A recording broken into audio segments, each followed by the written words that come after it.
దత్తాత్రేయ జయంతిని పురస్కరించుకొని మంగళవారం నాడు జిల్లా కేంద్రంలోని శ్రీ సీతారామస్వామి ఆలయంలో సుగంధ ద్రవ్యాలతో అభిషేకం దత్తాత్రేయ హోమాన్ని నిర్వహించినట్లు ఆలయ ప్రధాన అర్చకులు కందడై వరదరాజన్ అయ్యంగార్ తెలిపారు. అదేవిధంగా మార్గశిర పౌర్ణమి సందర్భంగా ఆలయంలో సామూహిక వీర వెంకట సత్యనారాయణ స్వామి వ్రతాలను నిర్వహించినట్లు తెలిపారు.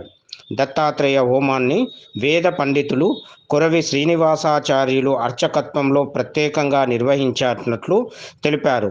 అనంతరం భక్తులకు జన్మరీత్యా గురుదోష పరిహారం చెంది విశేషంగా గురుబలం పొందుటకు ప్రత్యేకంగా హోమాన్ని నిర్వహించినట్లు తెలిపారు. ప్రతి పౌర్ణమి నాడు నిర్వహించే సామూహిక సత్యనారాయణ స్వామి వ్రతాలను యథావిధంగా నిర్వహించినట్లు తెలిపారు. ఈ కార్యక్రమంలో కందడై శ్రీనివాసాచార్యులు, అర్థం రవీందర్, టి మల్లేష్, శివ, నందకిషోర్, మన్యపురెడ్డి, గిరి, రమాదేవి, శారదతో పాటు మహిళా భక్తులు పాల్గొనగా విష్ణు సహస్ర పారాయణ కమిటీ భజన మండలి ప్రత్యేకంగా భజన కార్యక్రమాలు నిర్వహించారు. అనంతరం రామాలయ అన్నప్రసాద కమిటీచే అన్న వితరణ కార్యక్రమాన్ని చేపట్టారు.